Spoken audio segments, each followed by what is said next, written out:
Hi, welcome to Diamond Custom Paint Shop. In this episode, we're going to be doing some raised honeycomb effect. And how we're going to do that, I'll explain to you here in a second. This is the panel we're going to do it on right here, this hood. I just got done spraying, which I did a video on this. You'll be able to see this video before you'll see the raised honeycomb. I did a two-tone web maker effect that Limeline sells. They sell the web maker that you mix in with paint. So go ahead and subscribe to my channel and check that video out. It turned out pretty cool. And by that time, this will be clear coated, so you'll be able to see what it looks like clear coated. But in the meantime, while I have it all masked up to get ready for my honeycomb effect, which I'm going to do right in here, the raised honeycomb effect. So I need to paint this black in here first, and then the background of the raised, and it's going to be a chrome honeycomb effect. So the background of it is going to be this pigment maker by Limeline right here.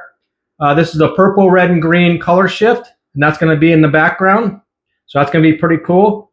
And this mixes with clear base coat, and the directions are on the back of it, how to mix it. So go ahead and pick this up and check it out. Just make sure you get clear base coat when you order this, and so you can mix that up. So that's how we're going to do. We're going to put that on first. That's going to be our background. Then I'm going to undo all this masking, clear coat it. And then when we come back to do the actual honeycomb effect, I'll mask this area off again here in the center. Then we're going to throw down some of these honeycomb stencils from Limeline. I'm going to use the positive, I guess. I don't know. I think it would be called the positive, but that right there. So it's going to be, we'll be spraying down. What's left to spray will be just the lines and not the big center part. So the sticker will stay behind on here, and then we'll spray the rest. So how we're going to do a raised effect is we're going to use Limeline's high build primer. And so what you do is once you lay your stencil down, we'll spray some high build primer over that. Then you'll take some 800 grit probably, and sand that primer smooth to the decal or the stencil. And then after we do that, since we want to make those lines that we put down chrome, we're going to use a chrome paint. And the chrome paint I used before is by Createx, and it's their auto air color line. So what this is, you have to use the gloss black, and then this is the Quicksilver. And then when you use this Quicksilver, you can also do candies over top of it. They have their own candy line. This is water-based versus everything else here is urethane-based. So that's why that's one of the reasons why we're going to do that coat of clear coat over it, so they don't interact with each other. So yeah, so then we'll spray that down over top of that with that stencil on there. Once that dries, we'll peel the stencil up, and you should be left with the chrome raised honeycomb over top of the purple, red, and green color shift paint below it. So we're going to give that a little try experiment with it and see how that works out. And so yeah, so stay tuned, and when we come back, I'll show you this clear coated with the black and the color shift there, and then we'll go from there.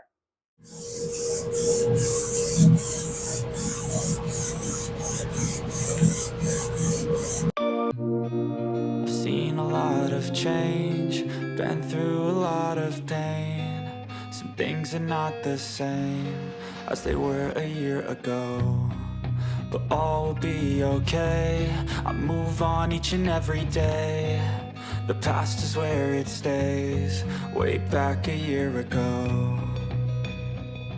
I've changed for the better this time. I thought I would never be fine. I strive just to say I'm alright, and for the first time in a long time I'm alright. I've seen a lot of change, been through a lot of pain. Some things are not the same as they were a year ago, but all will be okay. I move on each and every day. past is where it stays. Way back a year ago.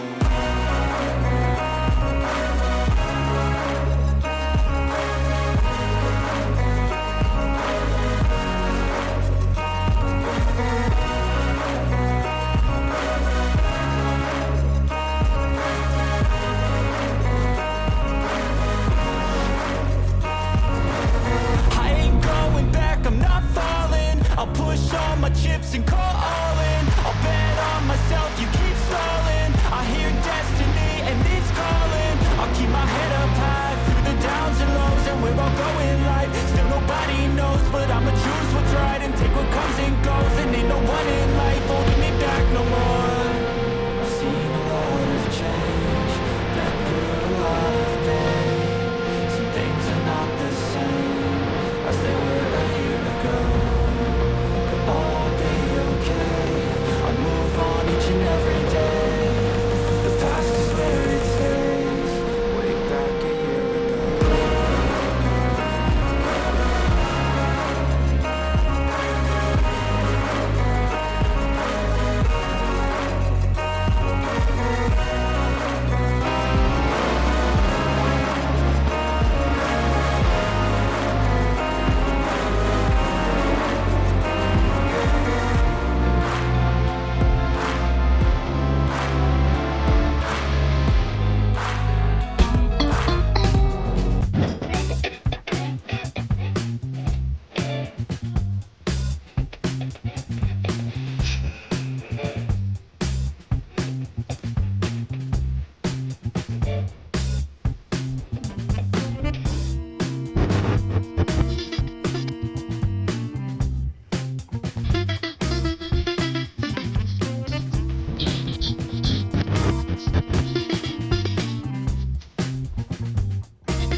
Okay, well, there's the raised graphics effect. Came out pretty good. I did one session of clear coat over it. Probably is going to need, one or two more sessions because you can still feel, the texture there. So to bury that, because it is raised, you're going to have to, spray your clear until you can bury that, which I would imagine, probably two more sessions I would say would take that. So what you do is scuff this down lightly and then go ahead and do another session of clear. Let that dry, your day or whatever, then come back, scuff it down again and do another coat of clear. And then hopefully by then your graphics will be buried there. So just to recap what we did, we took a stencil. Now I did a honeycomb stencil.